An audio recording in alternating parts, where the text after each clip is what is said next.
Chers amis, nous voici au mois de novembre, un mois spécialement dédié à prier et à méditer sur les fins dernières, c'est-à-dire sur ce qui se passe après notre mort. Alors ce mois de novembre, l'Église nous invite à prier et à offrir des sacrifices pour les âmes du purgatoire. Les âmes du purgatoire, ce sont ces âmes qui savent qu'un jour elles verront Jésus au ciel, au paradis, dans un bonheur et une joie sans fin, mais qui ont encore besoin d'un temps de préparation, de purification. Alors elles souffrent de ne pas voir Jésus, et elles ont hâte de le voir, mais elles ne peuvent plus rien pour elles. Par contre, nous pouvons prier et offrir des sacrifices pour les aider. Alors c'est ce que nous vous invitons à faire durant ce mois de novembre. Prier et surtout offrir des petits sacrifices avec beaucoup d'amour pour sauver des âmes du purgatoire. Alors quels sacrifices vous allez pouvoir faire ? Pas des choses extraordinaires, pas des grandes pénitences que les petits-enfants ne peuvent pas faire. Des choses toutes simples. Vous voyez les petits sacrifices que vous avez au quotidien dans votre journée, il suffit de les faire avec beaucoup d'amour pour sauver les âmes du purgatoire. Par exemple, si vous avez du mal à vous lever le matin, quand le réveil sonne, hop, tout de suite vous vous mettez debout avec énergie et vous dites à Jésus, dans votre cœur, Jésus, je vous offre ce petit sacrifice fait avec beaucoup d'amour pour sauver des âmes du purgatoire. Si le repas ne vous convient pas, ne vous plaît pas et que vous n'aimez pas le poisson par exemple, mangez-le sans faire la soupe à la grimace et ça fait un petit sacrifice pour aider les âmes du purgatoire. Si votre petit frère vous casse les pieds et que vous avez très envie de vous mettre en colère, faites-en un petit sacrifice pour sauver les âmes du purgatoire. Je suis sûre que vous aurez plein d'idées de petits sacrifices à faire, très simples. Alors aujourd'hui, je vais vous présenter une sainte qui va pouvoir vous aider parce qu'elle a eu à faire un gros sacrifice. Elle a donné toute sa vie pour sauver son enfant. Alors vous n'aurez pas à faire un si gros sacrifice, c'est évident. Peut-être quand vous serez adulte, mais c'est quand même assez rare d'avoir à faire un tel sacrifice.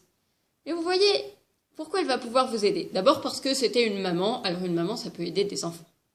Et puis ensuite, parce que si elle a pu faire un si gros sacrifice, c'est parce que toute sa vie, elle s'est entraînée à faire des petits sacrifices qui lui ont agrandi le cœur, qui lui ont rendu de plus en plus généreuse. Alors Sainte Gianna, elle est là, en photo. Sainte Gianna, en français on dirait Jeanne, mais comme elle est italienne, on dit Gianna. Sainte Gianna est née en Italie en 1922, dans une famille nombreuse. Vous voyez, c'était il n'y a pas si longtemps que ça. Si elle était encore en vie aujourd'hui, elle aurait 99 ans. Elle a des parents qui sont très chrétiens et qui lui apprennent à aimer Dieu et le prochain. Dans la famille, ils disent le chapelet quotidien, tous les jours, le soir, en famille. Et puis aussi, ils vont à la messe tous les jours de la semaine, sauf quand il y a un gros empêchement. À partir du moment de sa première communion, à l'âge de 5 ans et demi, Gianna ira tous les jours avec ses parents à la messe. Le dimanche, la famille visite les pauvres. Ils vont voir des personnes âgées ou isolées qui ont un peu besoin d'avoir la joie des enfants. Et puis aussi, les parents apprennent aux enfants à faire des petits sacrifices parce qu'eux-mêmes en font. Vous voyez, la maman de Jeanne, elle fait beaucoup de petits sacrifices pour ses enfants et puis aussi pour les missionnaires. C'est une intention qui leur tient très à cœur dans la famille. Ils prient beaucoup pour les missionnaires. Et par exemple, la maman de Jeanne, elle tricote facilement des affaires pour envoyer aux missionnaires. Dans la famille, ils font attention à ce qu'il n'y ait pas de gaspillage. S'il reste de l'argent, c'est pour ceux qui en ont le plus besoin qu'eux. Vous voyez, il y a un des frères de Jeanne qui dit « Quand on voulait quelque chose, papa nous demandait toujours avant de l'acheter si on était convaincu que c'était quelque chose d'indispensable. » Chez eux, on vit simplement, il n'y a pas de superflu, parce que tout ce qui est superflu, c'est donné aux autres. Voilà, ils essayent de faire du bien aux autres. Même des choses matérielles, mais aussi leur temps. Voilà, leur temps, il est pour Dieu, pour leur famille et pour les autres. Ils accueillent facilement à leur table une personne âgée qui est seule, pour lui tenir un peu compagnie. Alors Jeanne reçoit beaucoup de sa famille, mais elle reçoit aussi beaucoup de l'Action catholique. Alors l'Action catholique, italienne à cette époque, c'est un petit peu comme le scoutisme en France aujourd'hui. Jeanne en fait partie dès qu'elle a l'âge. Elle, enfant, adolescent, jeune, elle va beaucoup en profiter. Jeanne, elle aime les camps, elle aime la montagne, elle aime le ski, elle aime le piano, elle aime la peinture. En revanche, elle a un peu plus de mal avec l'école. Mais elle est beaucoup aidée par la devise de l'Action catholique italienne, action, prière, sacrifice. Et ça devient un petit peu sa devise, action, prière, sacrifice. Vous voyez, on va la voir faire de beaux sacrifices. Alors je vais vous donner que quelques exemples, parce que je n'ai pas toute la journée devant moi, et vous non plus. Vous voyez, à l'école primaire, par exemple, elle reçoit comme cadeau de Noël de la part de ses parents une petite somme d'argent. Bon, pas énorme, mais voilà, c'était leur cadeau de Noël. Et aussitôt, elle court chez les sœurs qui lui font la classe pour donner cet argent pour qu'ils partent pour les missionnaires. Alors la sœur, elle lui demande quand même si les parents sont au courant. Et les parents n'étaient pas au courant, donc Jeanne repart courir pour prévenir ses parents. Ses parents sont d'accord, donc elle donne tout son cadeau de Noël pour les missionnaires. Elle n'a pas donné la moitié, elle a tout donné. Vous voyez, et vous, si vous donnez de l'argent, c'est pareil, hein, il faut toujours demander la permission à vos parents avant, si toutefois vous avez de l'argent. Mais il y a beaucoup d'autres sacrifices qu'on peut faire sans avoir à donner de l'argent. Vous voyez, aussi au collège, elle a un autre sacrifice à offrir. Eh bien, elle n'a pas bien réussi son année scolaire, mais pas parce qu'elle n'a pas travaillé, mais parce qu'elle a quelques difficultés. Et il y a des matières qu'elle n'a pas réussi auxquelles elle n'a pas réussi à avoir la moyenne. Alors elle doit rester réviser pendant les vacances avec sa maman, pendant que ses autres frères et sœurs partent en vacances à la montagne. Ça lui coûte beaucoup, mais elle l'offre comme un sacrifice pour aider les missionnaires. Vous voyez, elle le prend avec le sourire et elle en fait un sacrifice. Alors qu'elle aurait pu râler, ça n'aurait rien changé, mais vous voyez, ça change tout en fait. Et puis, donc elle grandit dans cette famille où ils s'aiment beaucoup et où ils aiment beaucoup le bon Dieu. Puis à l'âge de 16 ans, elle va faire une retraite spirituelle qui sera comme un tournant décisif dans sa vie. Donc c'est un petit temps où, avec d'autres jeunes filles, elle reçoit des enseignements, elle prie, voilà. Et elle ressort de cette retraite en ayant pris plusieurs résolutions. Alors je vais vous en dire quelques-unes. Par exemple, elle a décidé qu'elle n'irait plus voir un film sans avant s'assurer qu'il n'y a que des choses morales et belles dans ce film, qu'il n'y a pas des choses qui vont salir son âme. Elle prend aussi la résolution de dire tous les jours un « Je vous salue Marie » pour que Dieu lui donne une sainte mort. Elle prend aussi la résolution d'obéir à la sœur qui lui fait faire ses devoirs et d'étudier, même si elle n'en a pas envie, pour l'amour de Jésus. Elle prend aussi la résolution de ne jamais se tenir avachie pendant sa prière. Oui, c'est des petites résolutions très simples, mais elle va faire des gros efforts pour les tenir toute sa vie. Et ça, c'est admirable. Cette retraite va beaucoup l'aider, d'autant plus que Jeanne va aussi connaître des épreuves. D'abord, l'Italie, à cette époque-là, est dans un régime dictatorial fasciste. Il ne fait pas toujours bon être chrétien. Ça va l'aider à tenir dans sa foi. Notamment, un jour, un camarade de l'école va écrire des insultes, taguer des insultes sur le mur de chez elle. Vous voyez, on se moquait beaucoup d'eux parce qu'ils avaient la foi. Eh bien, cette retraite va les aider, va l'aider à tenir bon dans sa foi. Et puis, il y a aussi sa grande sœur, qui est sa grande sœur aînée, qui va mourir d'une maladie.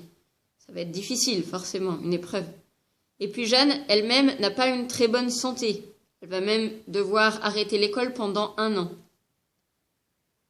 Et puis, après, assez rapidement, quand elle aura une vingtaine d'années, elle va perdre son papa et sa maman, l'un à la suite de l'autre. Et elle manque pas d'épreuves. Mais elle ne se replie pas sur elle, elle se donne aux autres. Jeanne va notamment s'engager comme cheftaine dans l'Action catholique. Elle organise des camps de prière à la montagne, elle organise des grands jeux, des kermesses pour les plus petits. Voilà, elle se donne pour les autres. Mais surtout, ce qu'elle veut, c'est que ses filles deviennent saintes. Elle leur parle, des fois, elle leur fait des petites conférences. Alors, je vais vous lire un extrait de ce qu'elle leur a écrit. « On ne peut aimer sans souffrir et souffrir sans aimer. Le vrai sacrifice, c'est celui d'accepter la croix que Dieu nous envoie, avec amour, avec joie, avec résignation. Dans toutes les petites choses qui nous font souffrir, on répète à chaque fois, et même 100 fois par jour, que ta volonté soit faite, Seigneur. Aimons la croix et rappelons-nous que nous ne sommes pas seuls à la porter, mais Jésus nous aide et nous trouvons réconfort en lui, en qui nous pouvons tout, comme le dit saint Paul. Vous voyez, elle encourage les jeunes à faire des sacrifices, mais ce qu'elle écrit, elle le vit. Vous voyez, elle disait aussi, notre corps est un cénacle, un ostensoir. À travers son cristal, le monde doit voir Dieu. Qu'est-ce que ça veut dire? Ça veut dire que dans toute notre vie, on doit témoigner de Dieu. C'est pas juste des belles paroles, c'est notre vie qui doit être un témoignage pour les autres. Jeanne va aussi s'engager dans les conférences Saint-Vincent de Paul pour se donner aux pauvres et aider les vieillards. Elle a le souci d'aider les autres et de les pousser à faire ceci la pousse à faire des études de médecine malgré ses difficultés scolaires. Elle sera médecin, chirurgien, pédiatre. Elle ouvrira un petit dispensaire en ville. Mais voilà qu'elle commence à prendre de l'âge et elle se demande bien ce qu'elle va faire de sa vie. Est-ce qu'il faut qu'elle soit médecin, missionnaire au Brésil avec son frère qui est missionnaire là-bas? Ou bien est-ce qu'il faut qu'elle se marie? Alors comme elle ne sait pas quelle est sa vocation, elle va faire un pèlerinage à Lourdes pour demander à la Sainte Vierge. Et quand elle revient chez elle, c'est très clair, elle comprend qu'il faut qu'elle se marie, que pour elle c'est le mariage. Et donc elle va se fiancer avec Pierre Mola. Ils auront des fiançailles très belles et très pures.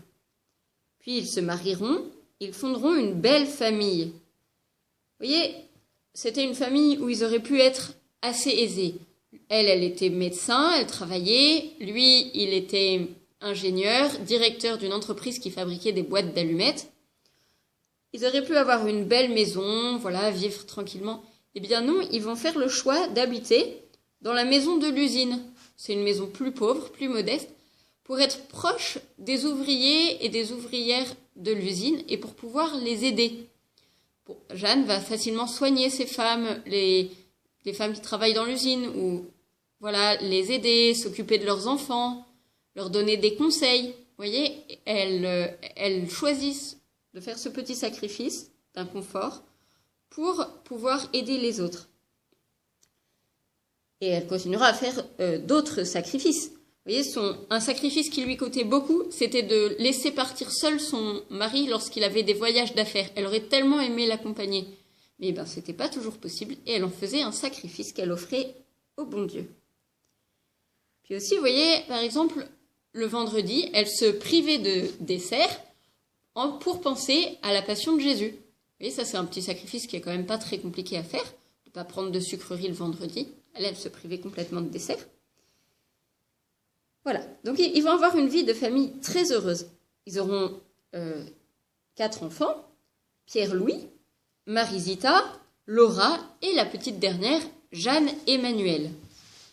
Et justement, quand Gianna est enceinte de Jeanne-Emmanuelle, on lui découvre une tumeur, une maladie qui se développe dans son ventre à côté du bébé et qui risque d'écraser le bébé. Alors il faut l'opérer pour enlever la maladie. Mais il y a plusieurs solutions. Les médecins voudraient enlever la maladie, mais aussi enlever le bébé. Et du coup, le bébé va mourir. Parce que comme ça, ils sont sûrs de sauver Gianna. Mais Gianna, elle ne veut pas de cette solution parce qu'elle veut à tout prix sauver le bébé. Alors, elle accepte de se faire opérer, mais elle ne veut qu'on retire que la maladie qui est dans son ventre, pas le bébé. Alors, elle garde l'enfant qui va grandir, mais les médecins ont très peur parce qu'en grandissant, eh bien, ça pourrait ouvrir la cicatrice et puis causer la mort de Jeanne. Mais Jeanne, elle préfère, tant pis, donner sa vie, mais que son enfant soit sauvé. Alors, c'est ce qui se passe, elle continue la grossesse, voilà, le bébé grandit dans son ventre, et puis le jour de la naissance de Jeanne-Emmanuelle, joli petit bébé né, Mais, eh bien, effectivement, la cicatrice s'est rouverte et s'est infectée. Et donc, Gianna sait qu'elle va mourir. Pendant 8 jours, elle va beaucoup souffrir et beaucoup offrir des petits sacrifices. Par exemple, elle ne va pas se plaindre dans sa maladie. Pourtant, elle aurait pu, parce qu'elle souffrait. Elle l'offrira avec le sourire. Et cela réconfortera beaucoup les gens qui viennent la voir.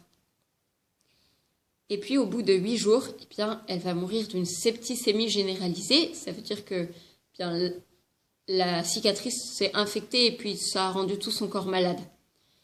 Et voilà, et elle va mourir en donnant sa vie.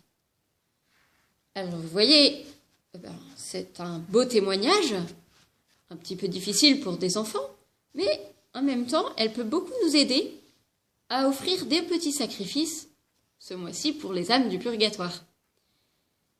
Vous voyez, elle a été canonisée, ça veut dire qu'elle a été déclarée sainte par l'Église en 2004, et à sa canonisation, il y avait son mari et ses enfants.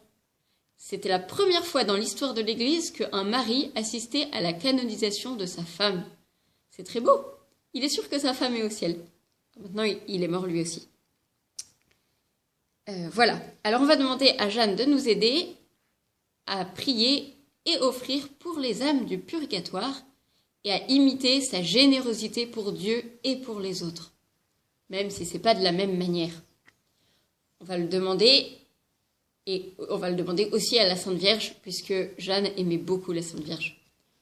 Au nom du Père, du Fils et du Saint-Esprit. Amen. Je vous salue Marie, pleine de grâce, le Seigneur est avec vous.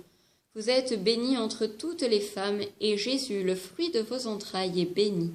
Sainte Marie, Mère de Dieu, priez pour nous pauvres pécheurs, maintenant et à l'heure de notre mort. Amen. Au nom du Père et du Fils et du Saint-Esprit. Amen.